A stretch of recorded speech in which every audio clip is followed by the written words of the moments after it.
stone wall crumbled against his back as another mortar round struck 2 blocks east. Corporal James Edward Hartley pressed his shoulder blades into what remained of the schoolhouse, feeling the winter cold seep through his wool uniform and into the wound beneath his left clavicle. The bandage was 3 days old. It smelled of iodine and something darker. His hands trembled as he checked the bolt on his M1903A4 Springfield, counting the remaining cartridges in his leather pouch without looking. 7 rounds. Maybe 8 if the one in the chamber hadn't misfired during the scramble through the rubble. If this story has gripped you so far, please help me reach 1,000 subscribers by hitting that subscribe button. These true-to-life accounts of courage and sacrifice deserve to be heard, and your support makes it possible to keep bringing them to you. He was supposed to be dead. His spotter, Private Kowalski, was dead. The rest of 2nd Platoon, Dog Company, had pulled back across the railroad bridge at dawn, covering the battalion's withdrawal from the eastern sector of Saint-Vith. That was 4 hours ago.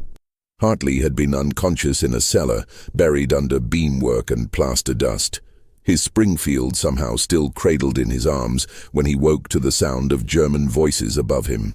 He had climbed out through a coal chute, emerged into a devastated neighborhood of shattered row houses and frozen gardens, and found himself alone in a town the Wehrmacht now controlled. The tremor in his hands had started after the Hürtgen forest. It came and went. Right now it was constant, a fine vibration that made the crosshairs dance when he tried to settle them on a target. He flexed his fingers and breathed slowly through his nose, the way his father had taught him when they hunted whitetail in the hardwoods outside Harrisburg. His father had been a deacon at First Presbyterian. Hartley still carried the small leather Bible his mother had pressed into his palm the morning he shipped out. It was in his breast pocket now, next to the photograph of a girl named Sarah who had stopped writing in October. He heard boots on cobblestone, German voices calm and methodical.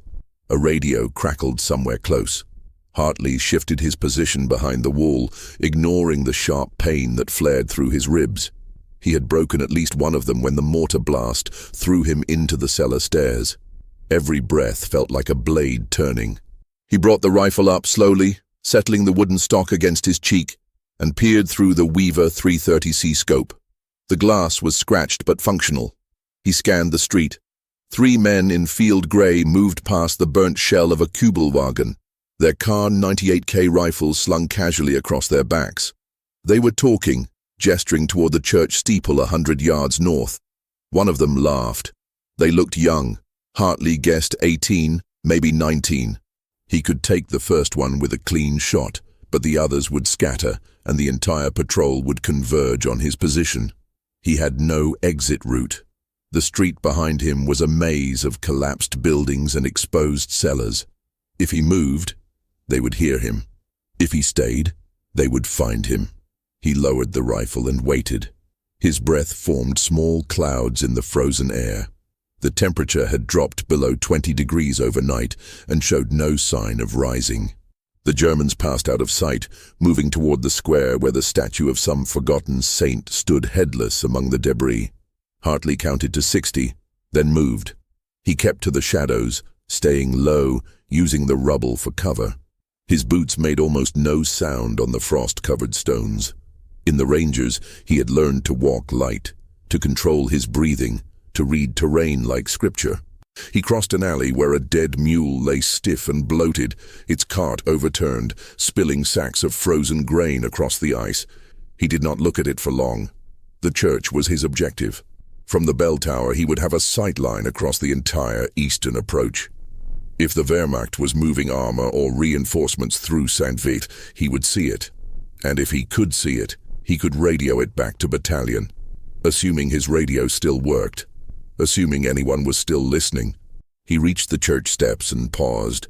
The heavy oak doors hung open on broken hinges. Inside, the nave was a ruin of shattered pews and colored glass. A crucifix lay on its side near the altar. Hartley crossed himself without thinking, then climbed the narrow stairs that spiraled up into darkness. His legs burned with the effort. The stairwell smelled of damp stone and something else, something organic and spoiled. He tried not to think about it. Stories like this one remind us of the impossible choices faced by ordinary men in extraordinary circumstances. If you're finding value in this narrative, I'd be grateful if you'd help me reach 1,000 subscribers. Your subscription ensures more stories of courage and moral conviction continue to be told. The bell tower opened onto a platform of rotted wood and iron braces. The bells themselves were gone, requisitioned for the war effort months or years ago. What remained was a vantage point 30 feet above the street, offering a clear view in 3 directions. Hartley set his rifle on the stone ledge and knelt, wincing as his ribs protested. He pulled the scope to his eye and began his scan.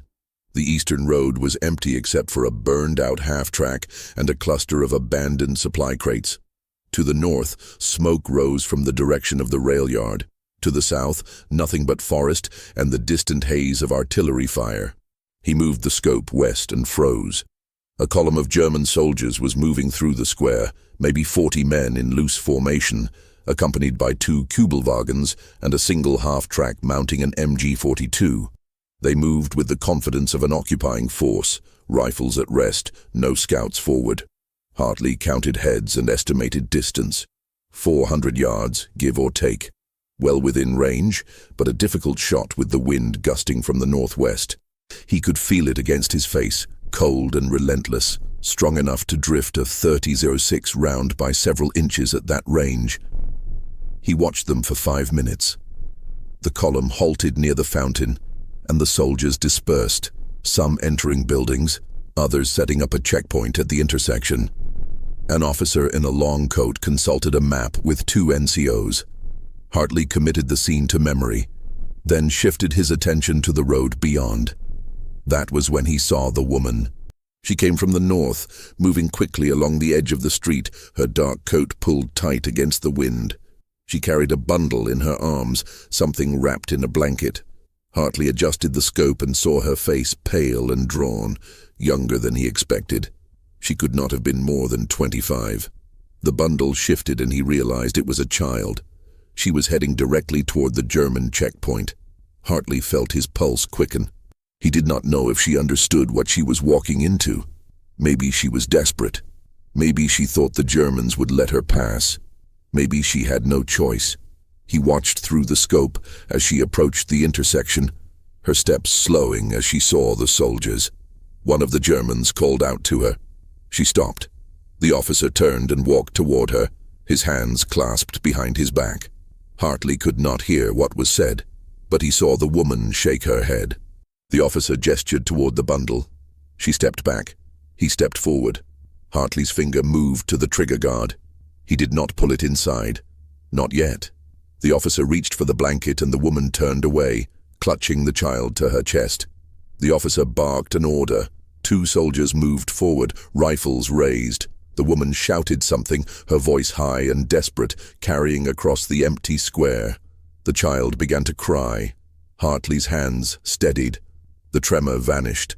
He set the crosshairs on the officer's chest, a clean center mass shot, and let his breath settle. The wind gusted again, colder now, and he adjusted slightly to the right. The range was 420 yards. His father had taught him to shoot at 500. He could make this. But if he did, the woman and child would die in the crossfire. The Germans would cut them down before they could run. And even if they survived, Hartley would give away his position. The entire patrol would converge on the church. He would be trapped in the tower with 7 rounds and no way out. He lifted his eye from the scope and looked at the woman. She was on her knees now, the child in her arms, pleading with the officer. The soldiers stood in a loose semicircle around her, their rifles still raised. One of them was smoking a cigarette. Another checked his watch. Hartley thought about Sarah. He thought about his father in the pulpit, preaching about righteous action and the cost of silence. He thought about Kowalski, dead in the rubble with his eyes open. He thought about every choice that had brought him to this moment, alone in a frozen bell tower with a rifle and a decision that would define the rest of his life, however long that lasted. He put his eye back to the scope and began to breathe. The shot would have to be perfect. If he missed, or if the round drifted in the wind, he would kill the wrong person. If he hesitated, the Germans would execute the woman and child anyway. If he did nothing, he would carry the weight of that choice for the rest of his life. He set the crosshairs on the officer's head and whispered a prayer his mother had taught him when he was 6 years old. Then he moved his finger inside the trigger guard and felt the cold steel against his skin. The wind shifted. The child stopped crying. The officer raised his pistol, and Corporal James Edward Hartley made his choice. What happened next would determine whether he lived to see another dawn, whether the woman and child survived the day, and whether the thin line between duty and damnation could ever be walked without leaving blood on both sides. The answer was coming, and it was coming fast. The trigger broke clean at 4 pounds. The Springfield kicked hard against his wounded shoulder, and Hartley bit down against the pain, keeping his eye in the scope to watch the impact. The officer's head snapped back in a mist of red, and he crumpled without a sound, his pistol clattering across the cobblestones. The woman screamed and pulled the child tight, rolling toward the fountain as the German soldiers spun in confusion, searching for the shooter. Hartley was already working the bolt, ejecting the spent casing and chambering a fresh round. 6 cartridges left. He had maybe 3 seconds before they pinpointed his location. He shifted the crosshairs to the nearest soldier, a young man with wide eyes and a rifle coming up fast. The second shot punched through his chest and dropped him in a sprawl. 5 rounds. Now they knew. The Germans were shouting, pointing toward the church, scattering for cover. The MG-42 on the half-track swiveled toward the bell tower, and Hartley dropped below the stone ledge as the first burst tore through the air above him, chewing into the wood and iron framework. Splinters and stone dust showered down. The sound was deafening, a sustained roar that seemed to tear the air itself. He waited for the gunner to pause and reload, counting seconds in his head the way he had been trained. When the firing stopped, he rose quickly, found the gunner in his scope, and fired. The man jerked backward and slumped over the weapon. 4 rounds left. The woman was running now, clutching the child, moving east toward the narrow alley between 2 collapsed houses. German soldiers were converging on her position from 3 directions. Hartley tracked the closest one, led him by half a body length to account for movement and wind, and squeezed the trigger. The soldier went down hard, sliding across the icy cobblestones. 3 rounds. Thank you for staying with James Hartley's story to the end. If this account moved you or made you think differently about the human cost of war, please help me reach 1,000 subscribers. It's your support that allows these important stories to continue reaching those who need to hear them. Subscribe now and join a community that values courage, sacrifice, and moral complexity. He could hear boots pounding up the church stairs below him. They were coming fast. No time to count them. He grabbed his rifle and moved to the opposite side of the tower, looking for the woman. She had made it to the alley and was disappearing into the shadows. The child's crying faded into the distance. At least they had a chance now. More than they had a minute ago. Hartley turned back toward the stairwell opening just as the first German soldier emerged onto the platform, his Car 98K coming up. Hartley fired from the hip, the Springfield bucking in his hands, and the soldier toppled backward into the stairwell. He heard shouting below, then silence. 2 rounds left. He did not wait. He slung the rifle across his back and moved to the western edge of the tower, where the stone had partially collapsed, creating a jagged slope of broken masonry that descended toward a section of intact roof below. It was a 12-foot drop onto tiles that might not hold his weight. If he fell wrong with his broken ribs, he would not get back up. He heard more boots on the stairs. He jumped. The impact drove the air from his lungs and sent white fire through his chest. He rolled instinctively, felt tiles crack and shift beneath him, and scrambled toward the roof's edge. Behind him, the Germans reached the tower platform and opened fire, bullets sparking off the stone and punching through the tiles around him. He threw himself over the edge and dropped another 8 feet into a narrow courtyard, filled with frozen debris and shattered furniture. He landed badly, his left ankle twisting beneath him, and went down hard among the rubble. For a moment he could not breathe, could not move. The pain in his ribs was overwhelming. He forced himself to his hands and knees, gasping, tasting blood. Above him, the Germans were shouting, trying to determine where he had gone. He had seconds, maybe less. Hartley pulled himself upright using a broken doorframe and stumbled into the building, a gutted house with no roof and walls open to the sky. He moved through what had once been a kitchen, past a stove lying on its side and a table split in half. His ankles screamed with every step, but he did not stop. He pushed through a doorway hanging by one hinge and found himself in another alley, this one running south toward the edge of town. Behind him he heard the Germans spreading out, their voices coordinated and methodical. They would find his blood trail in the courtyard. They would follow it. He had minutes at most to find cover and break contact, or this would end here. He ran. Not fast, not gracefully, but with the grim determination of a man who had already survived longer than he should have. The alley opened onto a wider street, lined with burned houses and skeletal trees. To his left was the railroad embankment where 2nd Platoon had withdrawn that morning. If he could reach it, if he could get across and into the forest beyond, he might have a chance. A burst of rifle fire kicked up stones near his feet. He dove behind a low wall as more shots followed, some close enough that he felt the displacement of air. The Germans had spotted him. He brought the Springfield around and saw 3 soldiers advancing down the street in a tactical formation, leapfrogging from cover to cover. Professional, experienced. He had 2 rounds left. Not enough. Hartley settled the crosshairs on the lead soldier and fired. The man dropped. 1 round, the other 2 went to ground, returning fire, their bullets hammering into the wall. He worked the bolt, chambered his last cartridge, and waited. His breath came in short gasps. The pain in his ribs felt like something tearing apart inside him. He could taste copper. One of the Germans moved, breaking cover to advance on his position. Hartley tracked him through the scope, waiting for a clear shot. The soldier was young, maybe 17, with a thin face and careful eyes. He moved well, keeping low, using the terrain. Hartley led him by inches and fired. The Springfield clicked empty. The firing pin struck nothing. Misfire, or the round was bad. Or his frozen fingers had not seated it properly in the chamber. It did not matter now. The German soldiers were closing in. Hartley dropped the rifle and pulled his M1911 from his holster, 7 rounds of 45 ACP, close range only. Not enough to break contact, not enough to win. He thought about his father's voice, steady from the pulpit. He thought about Sarah, her last letter with its careful words. He thought about the woman and child running through the alley and whether they had made it far enough to matter. Then he heard the engines. They came from the west, low and powerful, American engines pushing through the frozen morning. Hartley looked up and saw them cresting the ridge beyond the railroad embankment, 3 M4 Shermans moving in line with infantry spread out behind them.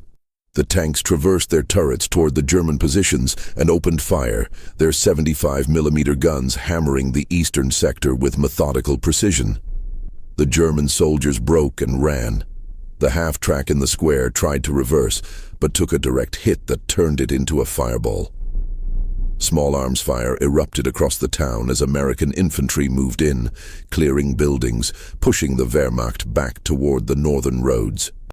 Hartley stayed behind his wall, the pistol heavy in his hand, watching the counterattack roll through Saint-Vith like a storm that had been building since dawn. He did not move until a squad of American soldiers appeared at the end of the street, their rifles up, checking corners and doorways with practiced efficiency. A sergeant approached him, saw the blood on his uniform and the empty Springfield on the ground. "You hit bad?" Hartley shook his head. "Ribs, shoulder, I can walk." "You're the sniper from Dog Company. We thought you were dead." "So did I." The sergeant called for a medic and helped Hartley to his feet. The pain was immense but manageable now, distant somehow, as if his body had finally reached its limit and stopped caring. They walked together through the ruins of Saint-Vith while the battle continued to the north, the sound of gunfire and explosions fading into something almost routine. At the aid station they cleaned his wounds and told him his shoulder would heal, but the ribs would hurt for months. They gave him morphine and water and a blanket that smelled of diesel fuel. He sat on a crate near the back of a transport truck and watched the medics work on other wounded men, some worse off than him, some not. Later that afternoon, a chaplain found him and asked if he wanted to talk. Hartley shook his head. The chaplain sat with him anyway, not saying anything, just being present. After a while, Hartley asked if anyone had reported seeing a woman with a child in the eastern sector. The chaplain did not know. He said he would ask around. 2 days later, as Hartley was being evacuated to a field hospital near Liège, a lieutenant from intelligence came to his tent. He said they had found the woman and child hiding in a cellar on the southern edge of Saint-Vith, Belgian refugees. The child was sick but alive. The woman had told them about an American sniper in the church who had saved them from a German execution. She wanted to thank him. Hartley asked if she could write down her name and address. He thought maybe after the war he would visit, or send a letter, or do something to make sense of what had happened in that bell tower. The lieutenant said he would arrange it, but Hartley never received anything. The war moved on, and so did he, carried forward by events larger than individual choices or moments of grace. He spent 6 weeks in the hospital and returned to his unit in March. The tremor in his hands never fully went away, but he learned to manage it. He fought through the Rhineland and into Germany itself, serving as a sniper until the surrender in May. He never spoke about Saint-Vith except once to a priest in a confession booth in Bavaria, and even then he could not find the words to explain what he had felt when his finger touched that trigger. After the war, he went home to Harrisburg and married a schoolteacher named Ruth. Sarah had married someone else while he was overseas. He did not blame her. He got a job at the railroad and attended his father's church every Sunday, sitting in the same pew his family had occupied for 3 generations. He had 2 daughters and a son. He taught them to hunt in the same woods where his father had taught him, though he never brought a rifle with him after 1953. He told his children very little about the war. When they asked, he would say only that he had done his duty and come home, which was more than many others could say. He did not tell them about the bell tower, or the woman with the child, or the German officer whose face he still saw sometimes when he closed his eyes at night. Some things were too complicated to explain, too tangled up with questions about righteousness and necessity and the terrible mathematics of survival. On a cold morning in November 1983, James Edward Hartley died quietly in his sleep at the age of 67. His family buried him with full military honors in the Presbyterian cemetery on the hill overlooking the Susquehanna River. At the funeral, his oldest daughter found a small leather Bible in his effects, worn smooth by decades of handling. Inside the front cover was a photograph of a young woman and a child, creased and faded, with a date written on the back in pencil. February 1945. No names, no explanation. Just a moment preserved across the years. A fragment of some larger story that had shaped her father in ways she would never fully understand. She kept the photograph. Sometimes she wondered about the people in it, who they were and how they had known her father and whether they had survived the war. But she never found the answers. The past kept its secrets, as it always does, holding close the small moments of grace and terror that define us and then slip away into silence, leaving only questions and the faint echoes of choices made in desperate hours when the world hung in balance and ordinary men did extraordinary things because there was no one else to do them.